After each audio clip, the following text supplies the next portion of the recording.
Hi guys, welcome. Jenny here from the Magic Junk Drawer. And I get this question a lot. It comes up quite frequently, not even just when we're talking about like manifesting things that we want to bring into our lives, but a lot of times it comes up because when I do a candle ritual for somebody, if I'm using a jar candle, resistance will show in the way the candle burned. So depending on the candle that I use, like sometimes they're smaller ones, sometimes they're larger ones, but you can see resistance by the way the wax sticks to the inside of the candle. A perfect burn would be a totally clear jar where you wouldn't even be able to see what color the candle was. More often than not, there are some rings of wax that are left behind because there's resistance in whatever is going on. Whatever we're putting out into the universe, something or somebody is resisting it. So what does this mean? What it means is that you're holding a belief that is opposite of what you want. So here's an example. You want to manifest your relationship with whoever going to the next level.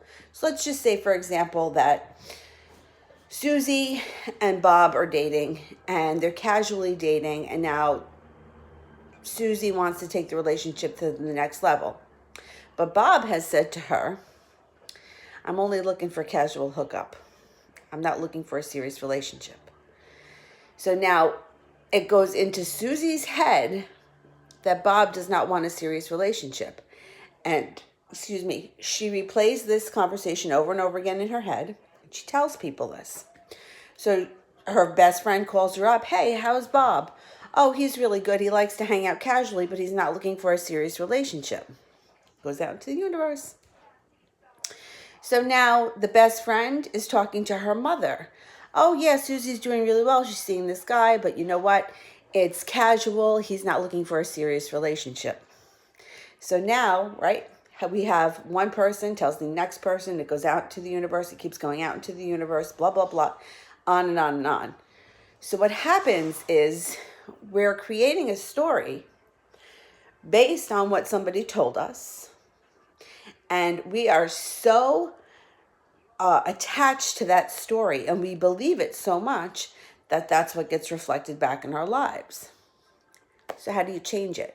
You have to let go of that story. So for example, we have all known of the situation where there is a guy who goes from one girl to the next and he can never commit to anyone and he's a huge player, and then all of a sudden he runs into somebody who just changes his world, and then before you know it, this guy gets engaged, he's getting married, he's buying a house, he's having children, he's got a minivan, and people are like, can you believe it? He finally settled down. It's because the girl that he finally met was not holding the same story that everybody else was holding about him. And this is what happens. So you meet somebody and they say to you, I went through a really bad divorce. I don't want to get married again. So now you have it in your head, well, I'm never going to marry him because he's already been there. He had a shitty experience. He doesn't want that anymore. So this is as best as it's going to be. But that's not true, because people change their minds, things can change, circumstances change, people change. But if you keep holding that belief, that's what they're going to keep showing you. So interesting that somebody that I know from yoga years ago told me that she dated somebody after she got divorced. And she said that he could never like commit to her. He was always like, well, I was already married. I don't want to do this again, blah, blah, blah. And then after they broke up, like 6 months later, he was engaged to somebody else. And she said, she's like, well, how come? Like, well, how come he didn't want to marry me, but he would marry her? Because when he told her, hey, listen, I was married before, I don't want to do this again, in her head, she was like, oh, fuck that. I don't believe that. Things are going to change. Where you believed what he said and you made it your story. So the idea of not reacting to somebody when they tell you something is a huge thing. So somebody says to you, I like you only as a friend, or we shouldn't get involved because of this, that, and the next thing, then at that moment, you don't argue with them, but you don't get upset about it either. You just in your head say, I intend for you to change your mind. I intend for you to feel that you want to be with me. I intend for you to want to be more than friends. I intend for whatever it is. And you stick to that. And my suggestion would be to not discuss this with other people. Because what happens is they put their 2 cents in. And not only do they put their 2 cents in, but then they turn around and talk to somebody else about it. So now, whatever's going on in your relationship, what you've put out into the universe by telling the first person now starts to get amplified because other people are telling other people and they're thinking about it and talking about it, and everyone's got opinion. You know what they say about opinions. So my suggestion would be, if somebody has told you, I don't want to be in a committed relationship because I've done that before and it was miserable, don't react to it. In your mind, you just, okay. Tell them, okay. And then in your mind, you're like, okay, but I intend for this to happen. And it will happen. People change their minds all the time. Situations change, circumstances change, people's ideas change. But if you're holding on to a belief that's so strong, that's what's going to keep getting shown to you. Like if you have a belief like, he doesn't have time for me. He doesn't have time for me. He's busy. Oh, the holidays are here now. Now he's going to be even busier. Well, that's what you're going to get shown. Or how about this? Well, if he really wanted to talk to you, he would pick up the phone. Or if he really wanted to see you, he would show up. Well, keep putting that out into the universe, and that's what you're going to get.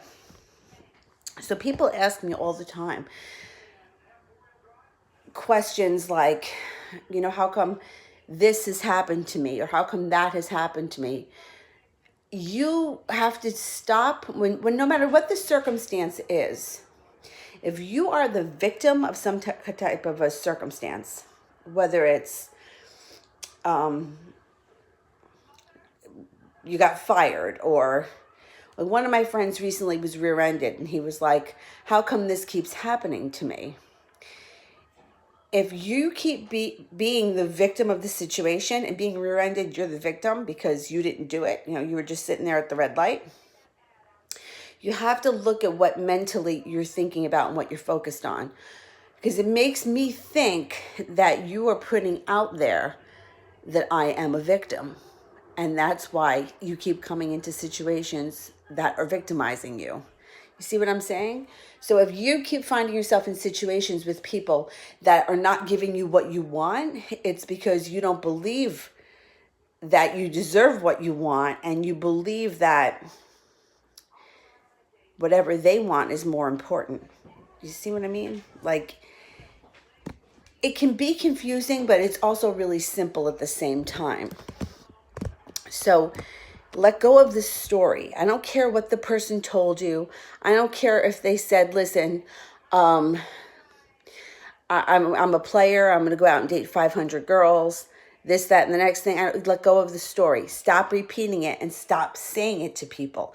And you can see it if you read through somebody's, like, if I could just pick up something here quickly. I don't want to give out too much information, but let me see if I can find it.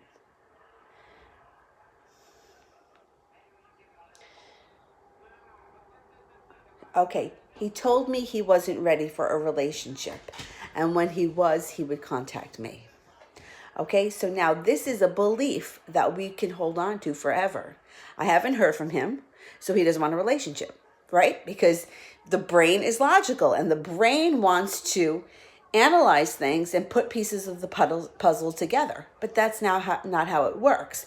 The way that it works would be, if this is how this email was worded. He told me a long time ago he didn't want to be in a relationship. But I don't believe that to be true. I intend for him to want to be in a relationship with me.